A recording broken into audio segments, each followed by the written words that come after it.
नमस्कार, साहब संदेश से मैं अनिल कौशिक। न्यूज अपडेट 7 बजे कार्यक्रम बादरा आसपास में आप सभी दोस्तों का स्वागत है। दोस्तों, कार्यक्रम की शुरुआत करते हैं आज की मुख्य खबरों से। और दोस्तों, आज बहुत अहम दिन है, हम आपको बताएंगे किस लिहाज से अहम है और बहुत सारी अहम खबरें भी आज है। तो दोस्तों, सबसे पहले जो खबर है वो उससे शुरुआत करेंगे हम वैक्सीनेशन की और कोरोना की खबर से ही। कोरोना के 11,106 मामले आज आए हैं और सबसे ज्यादा मामले 6,111 केरल से ही आए हैं। और जो 459 मौतें हुई है पूरे देश भर में, उसमें से 372 मौतें अकेले केरल में हुई है। तो दोस्तों, केरल में लगता है कि तीसरी लहर का केरल वासी सामना कर रहे हैं, लेकिन पूरे देश में अन्य स्टेटों में ये तीसरी लहर का असर कहीं दिखाई नहीं देता। पूरे देश में दोस्तों मात्र 5,000 मामले हैं सभी विभिन्न राज्यों में अगर मिलाएं तो, और अकेले 6,000 से ऊपर केरल में हैं। तो तीसरी लहर तो जरूर एकदम बिल्कुल कमजोर पड़ चुकी है, क्योंकि वैक्सीनेशन की रफ्तार बहुत अच्छी चल रही है और 1,15,23,49,358 अब तक टीकाकरण का कार्य हो चुका है। और दोस्तों, बच्चों की जो कोरोना वैक्सीन है उसके लिए भी ट्रायल चल रहे हैं, तैयारियां चल रही है और जल्द ही निकट भविष्य में आप बच्चों की जो डोज है वो भी लगते हुए देख सकते हैं। और तीसरी लहर की आशंकाओं को अब विशेषज्ञ खारिज भी करने लगे हैं। लेकिन दोस्तों, एक चीज मैं आपको बताऊं तो अन्य कई देशों में अगर हम देखें तो कोरोना कहर बढ़ पा रहा है उसको लेकर। और दोस्तों, एक चीज और मैं बताऊं आपको, कोरोना की दोनों डोज लगाने के बाद में जो बूस्टर डोज की आवश्यकता है वो कितनी है, इसके ऊपर संक्षिप्त में हम बात करेंगे आज। और बूस्टर डोज के लिए तय होता है उस देश की सर्वे करके उस देश की रणनीति क्या रहती है आगे और किस प्रकार के मामले कोरोना के आ रहे हैं और दोनों डोज का जो है क्या रिएक्शन एक्शन रहा है, उसकी ये सारी चीज़ें दोस्तों तय करनी पड़ती है। और उसके बाद में पता लगता है कि बूस्टर डोज का लगाना है या नहीं लगाना है। SMS मेडिकल कॉलेज ने दोस्तों सीरो सर्वे कराने का फैसला राजस्थान में लिया है। ये बहुत बड़ा फैसला है राजस्थान का और 14 जिले दोस्तों इसमें शामिल है। मैं आपको जल्दी से इन 14 जिलों के बारे में बताऊं जो सीरो सर्वे है। उसमें जयपुर, कोटा, अजमेर, टोंक, भरतपुर, करौली, बीकानेर, हनुमानगढ़, दौसा, जोधपुर, जालौर, बूंदी, उदयपुर, प्रतापगढ़ ये जिले हैं जहां दोस्तों एक सर्वे कराया जा रहा है जिसको सीरो सर्वे कहते हैं, जो कि बूस्टर डोज के लिए ही है। और दोस्तों, एंटीबॉडी की इसमें जांच होती है और प्रदेश में इसके लिए दोस्तों मैं बताऊं तो आपको 16,800 सैंपल भी लिए जाएंगे। 16,800 सैंपल और इसके बाद में 12 महीने तक हर माह 500 सैंपल भी लिए जाएंगे दोस्तों। तो ये इसका एक प्रकार से तरीका है। 36 देशों में अब तक बूस्टर डोज लग चुकी है और लगने वाली है और लग रही है। ऐसी स्थिति में लगभग विश्व के 36 देश है। तो भारत ने अभी तक तय नहीं किया है, लेकिन दूसरी भारत में दोस्तों वैक्सीनेशन की रफ्तार जो है बहुत तेजी के साथ चल रही है। ये वैक्सीनेशन ही अगर दोनों डोज का हम पूरा कर लेते हैं तो भारत बहुत हद तक सेफ रहेगा। इसके अलावा दोस्तों, अन्य आसपास की खबरों में आ जाते हैं। अन्य खबरों में जाने से पहले दोस्तों मैं आपको बताऊंगा कि आज क्या खास दिन है।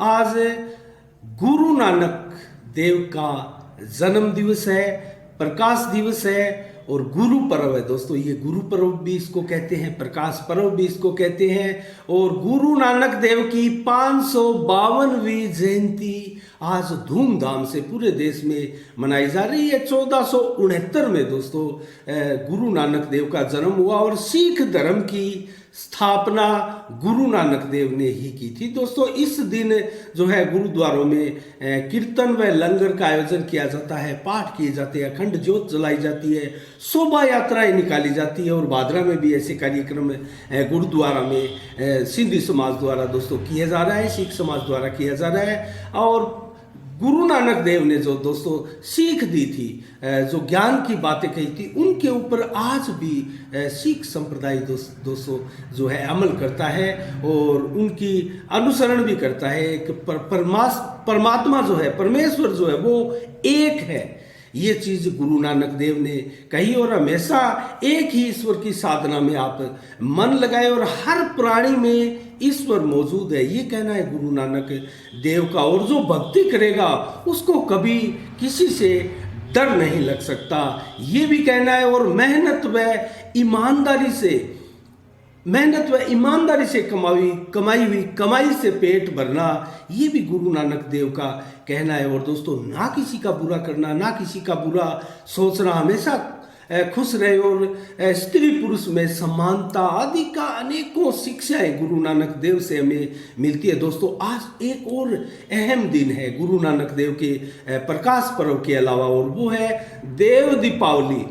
आज दोस्तों देव दीपावली भी है। आज देवताओं की दीपावली है। हमारी दीपावली तो कुछ दिन पूर्व चली गई और हमने दीप मालाएं जलाई और अनेकों पकवान बनाए, पटाखे चलाए। दोस्तों, आज देवताओं की दीपावली इसको क्यों कहते हैं, इसके बारे में हम आपको बताएंगे। क्योंकि देवताओं ने स्वर्ग में दीपावली मनाई थी आज ही के दिन, 19 नवंबर के दिन। दोस्तों, आज दो बड़ी देवलोकीय घटनाएं हैं। एक घटना में मैं आपको बताऊं तो इस दिन भगवान विष्णु का मत्स्य अवतार हुआ था। इस दिन भगवान विष्णु का मत्स्य अवतार हुआ था, और इसी दिन भगवान शिव ने दोस्तों त्रिपुरासुर नामक राक्षस को मारकर, उनका वध करके जो स्वर्ग था वो देवताओं को पुनः दिलाया था। क्योंकि देवताओं के स्वर्ग पर इस राक्षसों द्वारा जो है वो अधिकार कर लिया गया था, कब्जा कर लिया गया था। उसको मुक्त करा के पुनः देवताओं को शिव जी ने प्रदान किया था स्वर्ग को, और इसीलिए स्वर्ग में देवताओं की दीपावली भी मनाई जाती है। और ये कार्तिक पूर्णिमा के दिन ही सब कुछ आता है। और दोस्तों, आज एक भारत की बहुत ही महत्वपूर्ण, और दोस्तों मैं कहूँ तो आयरन लेडी जिसको बोलते हैं, जिन्होंने गूंगी गुड़िया से लेकर आयरन लेडी तक का सफर तय किया।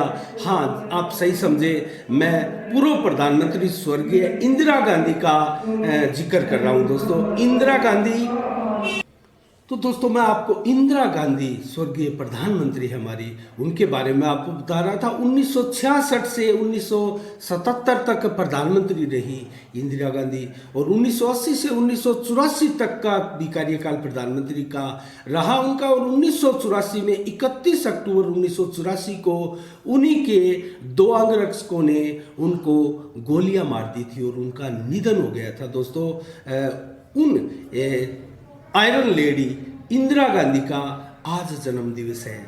और आज 19 नवंबर 1917 को दोस्तों इलाहाबाद में जन्म हुआ था। पंडित जवाहरलाल नेहरू की पुत्री के रूप में इंदिरा गांधी का जन्म हुआ था।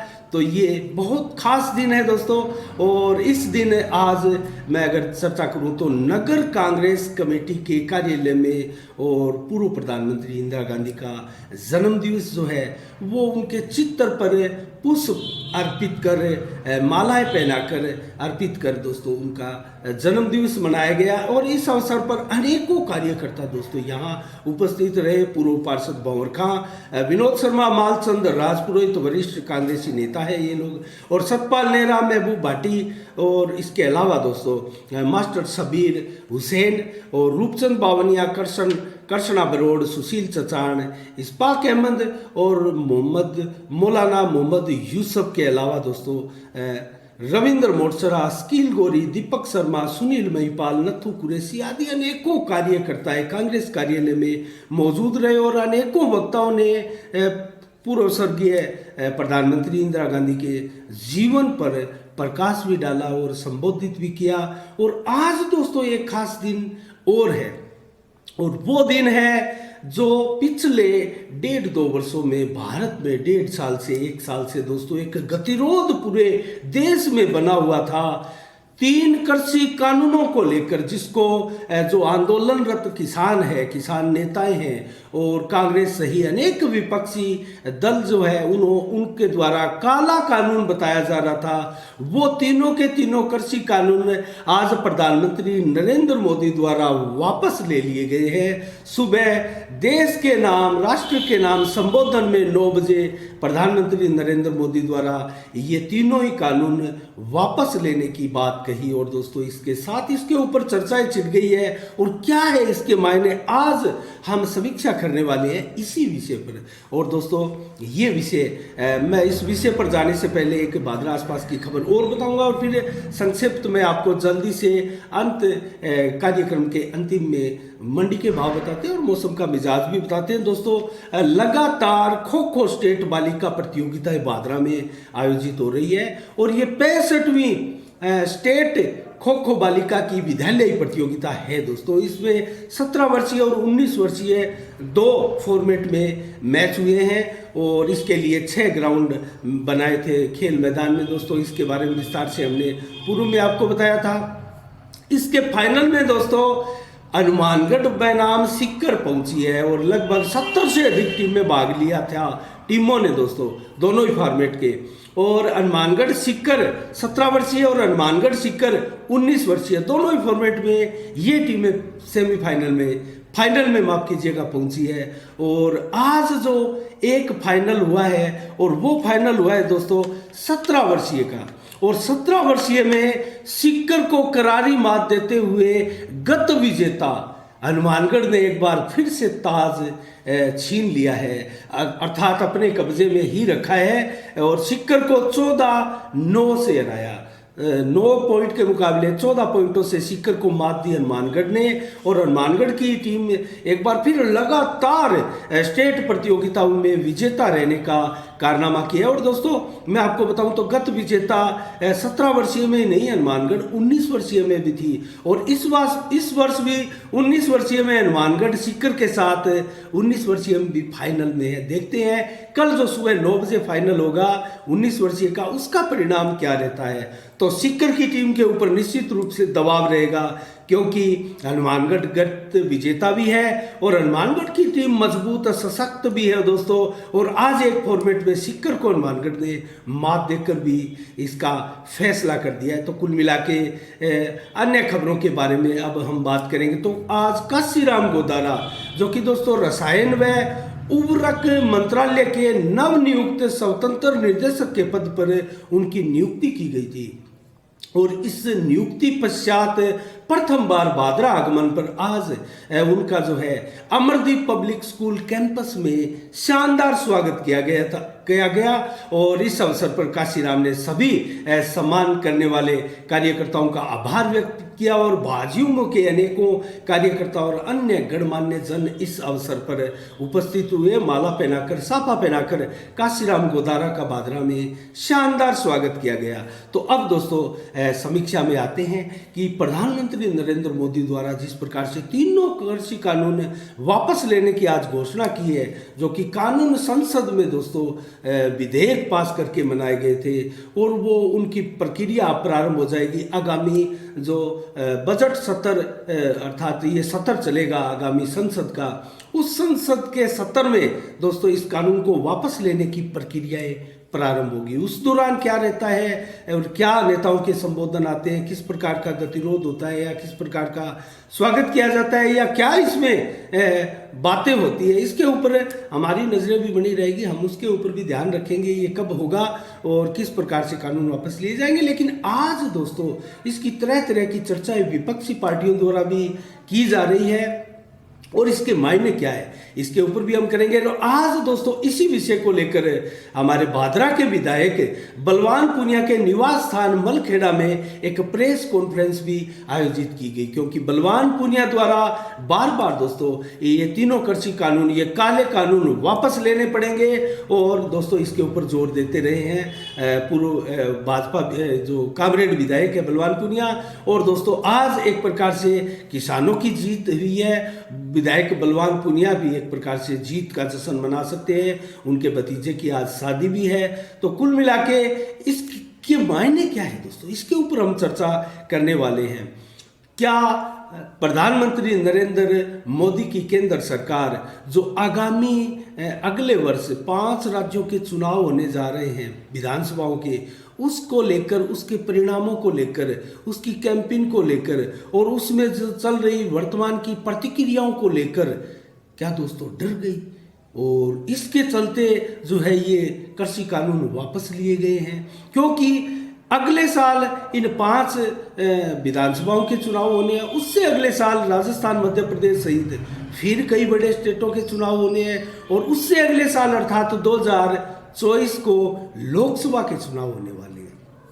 तो एक तो सीधा सीधा मतलब यह निकलता है, लेकिन सबसे पहले हम जाते हैं प्रधानमंत्री जी की घोषणा क्या थी और किस प्रकार के शब्दों का इस्तेमाल करते हुए उन्होंने बॉडी लैंग्वेज दिखाते हुए ये घोषणाएं की है। तो दोस्तों मैं आपको बताऊं तो 9 बजे जैसे ही राष्ट्र के नाम संबोधन प्रारंभ हुआ, तो आज गुरु नानक देव की जो जयंती है, प्रकाश वर्ष है, उसका प्रधानमंत्री नरेंद्र मोदी ने जिक्र किया और देव दीपावली का जिक्र किया। और इस देव दीपावली के ऊपर जो काशी घाट में 15 लाख दीपक जलाए जा रहे हैं दोस्तों, उनका भी जिक्र किया। तो ऐसा लगा एक बार तो कि आज जो राष्ट्र के नाम संबोधन है, विशेष थे आज जो देव दीपावली है और गुरु नानक पर्व का जो विशिष्ट दिन है, उसके ऊपर ही आज संबोधन करने की ठानी होगी। लेकिन हर बार की तरह दोस्तों मीडियाओं के कयासों को विराम देते हुए कुछ नया करने के लिए मैसूर भारत के प्रधानमंत्री नरेंद्र मोदी ने फिर एक बार नया किया। और दोस्तों जैसे ही उनका आधा भाषण संबोधन खत्म हुआ था, उसके बाद में वो आ गए थे कृषि कानूनों पर चर्चा करते हुए कि हमने किसानों को बहुत समझाया और ये बहुत अच्छे कानून थे, और बहुत से लोग, बहुत से किसान का बड़ा वर्ग इसमें मान भी गया था। लेकिन कुछ किसानों को हम समझाने में नाकाम रहे और हमारी जो तपस्या है वो बेकार हो गई, क्योंकि कहीं ना कहीं हमारी तपस्या में ही कुछ ना कुछ कमी रही होगी। और इसी का हवाला देते हुए, राष्ट्र से क्षमा मांगते हुए, किसानों से एक प्रकार से क्षमा मांगते हुए, और तीनों ही कृषि कानून वापस लेने की दोस्तों घोषणा कर दी। और जैसे ही ये घोषणा हुई और उसी वक्त दोस्तों भारत के नहीं पूरे विश्व के मीडिया चैनलों में ये खबर ब्रेकिंग के रूप में चलने लगी। तो एक तो इससे आप अंदाजा लगा सकते हैं कि प्रधानमंत्री नरेंद्र मोदी का जो कद है दोस्तों, उनकी जो बातें हैं, कितना असर भारत सहित पूरे विश्व में डालती है। और आज दोस्तों आप अंदाज़ा नहीं लगा पाएंगे कि जहां धरने पर बैठे हुए, जहां बैठे थे किसान जो है, उनमें जलेबियां बांटकर दोस्तों, मिठाइयां बांटकर खुशियां मनाई गई और सैकड़ों की संख्या में बयान आज नेताओं के इस विषय पर आए। लेकिन हम इसके मायने अगर निकालें तो दोस्तों इसके मायने आखिर क्या है? क्या एक खबर जो मीडिया चैनलों पर चल रही थी कि प्रधानमंत्री जी के पास हमारी जांच एजेंसियों के थ्रू एक ऐसा इनपुट आया था कि देश विरोधी, देश तोड़ने वाली ताकतें सक्रिय है और वो किसानों की आड़ में, ये जो किसानों का आंदोलन चल रहा है इसकी आड़ में, और भोले भाले किसानों के साथ मिलकर या उनके पीछे छुपकर कुछ ऐसा करने वाले हैं जिससे देश में बहुत बड़ा अनर्थ भी हो सकता है। तो इस प्रकार की भी खबरें तैर रही है मीडिया में दोस्तों। तो क्या ये सही है? क्या ये खबरें सही? क्योंकि दोस्तों रुक कर जो है कहीं ना कहीं इस प्रकार की कार्रवाई दंगा भड़काने की और सोशल मीडिया में इस प्रकार की खबरें आ रही है और सांप्रदायिक घटनाओं की भी खबरें हम देख रहे हैं। और बेशक हम जम्मू कश्मीर में तो बहुत ज़्यादा आतंकी घटनाओं पर काबू पा चुके हैं, क्योंकि 370 धारा वहाँ से खत्म हो चुकी है और ये बहुत बड़ा डिसीजन भारतीय सरकार का रहा। लेकिन क्या इन कृषि कानूनों को वापस लेने के मायने यही निकाले जाए कि प्रधानमंत्री नरेंद्र मोदी द्वारा जो है कहा गया कि कुछ किसानों को समझाने में हम नाकाम रहे, तो इस हताशा में क्या ये कानून वापस लेने की प्रक्रिया प्रारंभ हो जाएगी संसद में जैसे ही सत्र शुरू होगा?